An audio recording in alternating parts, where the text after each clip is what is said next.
Hello everyone, my name is Miranda and welcome to my first ever dabble into the Top 5 Wednesday tag. Now if you haven't heard of the Top 5 Wednesday tag, basically a bunch of booktubers got together earlier sometime this year or last year and came up with a bunch of topics that they wanted people to make videos about every Wednesday. And what we have to do is take that topic and then give you our top 5 picks from the topic.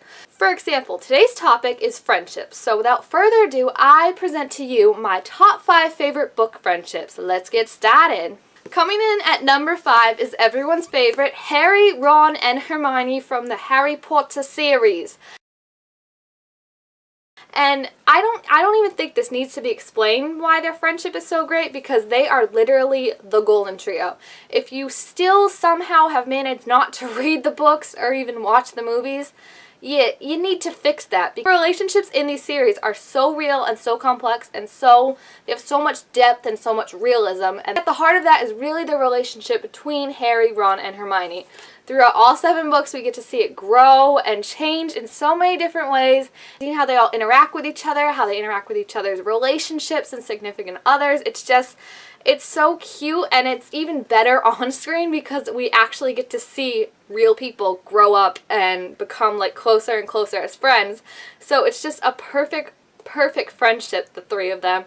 And I know J.K. Rowling said that she thinks that maybe Harry and Hermione should have ended up together, but I'm saying right now that I think the way she wrote it is perfection, because it shows that like the side character, kind of not main girl, she doesn't have to end up with the hero to still be awesome, because Hermione is awesome and her friendship with Harry is awesome, even though they're not romantically involved. Number 4 is Isabelle and Clary from the Musical Instruments series, and I don't know why I'm talking in a British accent so much in this video, but let's roll with it.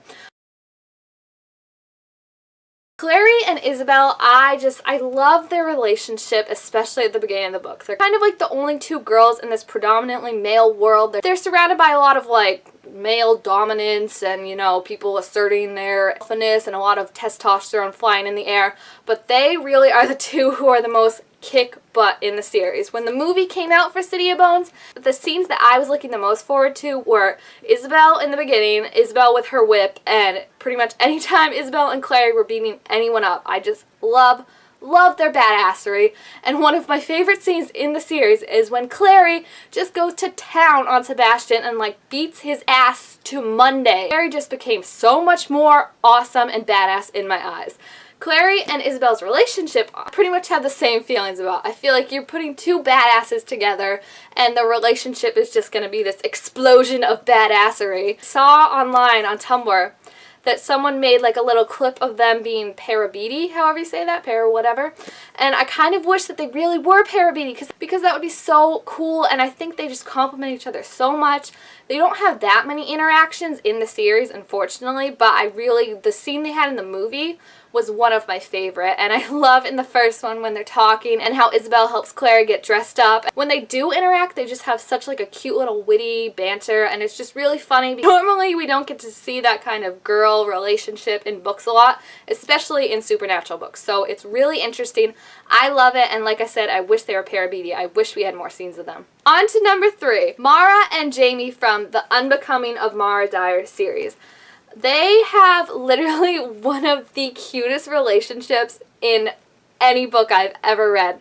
They just they complement each other so well. Their personalities match so great, and I remember, if you haven't read Mara Dyer, you probably don't watch this part, but when Jamie got kicked out of school for defending Mara's honor, I was like, oh no, we're not gonna have Jamie in the second one. And then in the second one, when he shows up at the little whatever rehabilitation center, I was like, no, that was like my favorite part of the book because I love Jamie so much, and we found out that he's so much more like Mara than we thought. And I just love how in this world of craziness where Mara doesn't know what's true, doesn't know what's not, like if she can even trust anyone, she kind of has Jamie to help her out. And I'm scared to read the last book because I still have this theory that like Mara has been imagining this entire Florida experience, and everyone is going to be made up in her mind, and I can't handle Noah or Jamie being made up. It'll just absolutely crush me. Number 2, Lissa and Rose from Vampire Academy are Shadow Kiss BFFs. Well, not anymore, but you know. Going back to what I said with Clary and Isabelle, how we don't have a lot of girl relationships in supernatural young adult books. This right here, Lissa and Rose, that is like the #1 girl relationship in young adult, because yes, there's romance in the books, obviously. Anyone who's read it knows the word Dimitri and Rosa and like faints when they hear them. But the real like true relationship is Lissa and Rose. And the first book especially definitely focuses more on that. And like they are literally bonded together. That is how strong their relationship is. Rose knows Lissa's feelings, and there are multiple mentions of Lissa knowing Rose's feelings, and Rose is impressed because she's like, she doesn't even have a bond, yet she knows my feelings. Their friendship is just so unique and so cute, and I can't, it's one of the cutest things I've ever seen. That was what was really important to me in the movie adaptation that I think they actually did very well, was to focus on Lissa and Rose's relationship more so than Christian and Lissa's or Dimitri and Rose's. They're really the core relationship of the book. When they're kind of on the outs, it has effects on everyone else and everything else in the series, and when they're like strong and together, it is just like, you better watch out because they're coming to kick some butts. So love how they just grow and change, but they're always there for each other.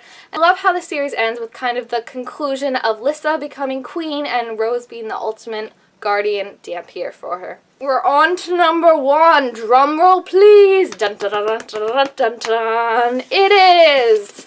Ready? Can you guess it? Can you guess it?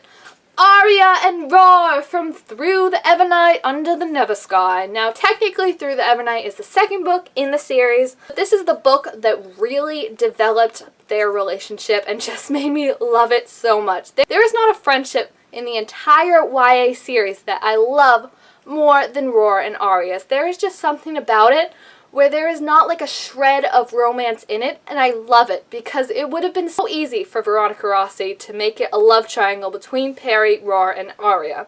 But instead, she chose to make this awesomely amazing, so original relationship between Arya and Roar. I love the fact that they're both odds. Their connection is just like, it's like they're literally each other's best friends. And we don't see it a lot in YA and other books with a girl and a guy being best friends, because they'll start off the book as best friends, but then it turns out that, oh, he really has a crush on you. How have you not been able to realize it for like 15 years? Roar and Arya have always had this understanding that they are not each other's true loves. They don't want to be. They're just great friends. They are truly best friends. They don't want to be anything more. And they're basically like family to each other. They never really had a romantic moment, which I love. They were truly just best friends who would never ever think of kissing or, you know, going out. They weren't interested in that. They were really just friends. And I love how their little singing scene in this book when Arya's kind of depressed and Roar's like, come on, we'll go sing together. Roar, I think, is just really funny, and like I said, it would have been easy to make him another love interest for Arya. It would have been simple enough because they had that connection with both being odds. Roar was charming and handsome, but Veronica Rossi went in a completely separate direction, which I love because we don't see relationships like this a lot, and I wish there were more of them where there weren't so many love triangles, because I cannot stand love triangles.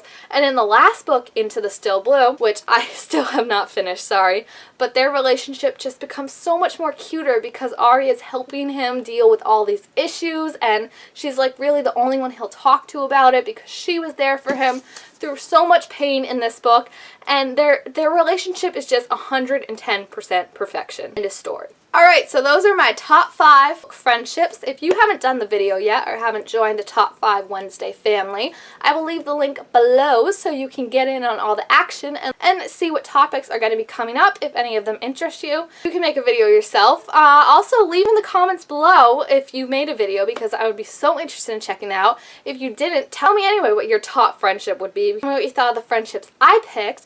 And while you're there, why don't you like, comment, and subscribe on my video. I'm Miranda. Thank you for watching, and I will see you next time. Bye!